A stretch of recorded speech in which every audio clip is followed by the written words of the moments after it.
Imagine waking up one morning and suddenly being unable to stop dancing. Your feet move on their own, your body convulses. No matter how hard you try, you cannot stop.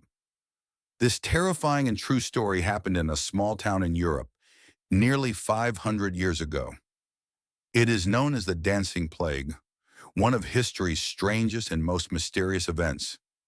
It was the summer of 1518 in Strasbourg, a city then part of the Holy Roman Empire, now in modern-day France.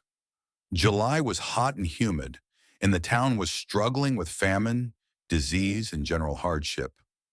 Then out of nowhere, a woman named Frau Trophea stepped into the streets and started dancing. But she wasn't celebrating. She couldn't stop. She danced for hours, days, even weeks. Soon others began joining her. What started as one dancer grew into dozens, then hundreds. The townspeople were shocked and terrified. People danced endlessly, without rest, collapsing from sheer exhaustion. Some reportedly danced until they died from heart attacks or strokes. The city's leaders were desperate to understand and stop the madness. They believed that dancing was a form of illness caused by hot blood or divine punishment. So, in a strange decision, they encouraged more dancing, hoping to sweat out the sickness. Musicians were hired to keep the dancers going, playing in the streets. But this only made things worse. Instead of stopping, the dancing plague grew, causing chaos and fear. So what caused this bizarre epidemic? Historians and scientists have proposed several theories. 1. Mass hysteria or psychogenic illness. The most popular explanation today is mass psychogenic illness, a form of collective stress-induced behavior. The people of Strasbourg lived in difficult times, famine, disease, and religious anxiety, which might have triggered this mass psychological reaction. Second, ergot poisoning.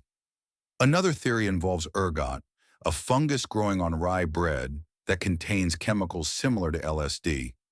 Consuming contaminated bread could cause hallucinations and convulsions.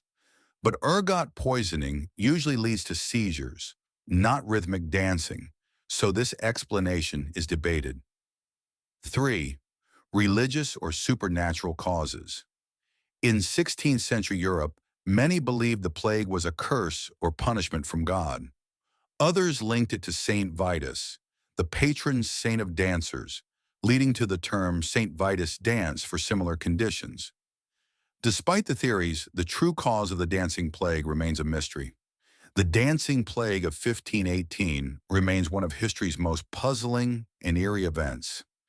It shows us how the mind and body can be deeply connected and how society's pressures can create strange phenomena. Today, the dancing plague is a reminder of the fragility of human health and the power of the collective mind. It has inspired books, documentaries, and even music. What do you think really caused the dancing plague? Was it mass hysteria, poisoning, or something else entirely? Share your thoughts in the comments below. If you enjoyed this story and want more strange, mysterious tales from history, subscribe and ring the bell. Thanks for listening, and see you in the next video.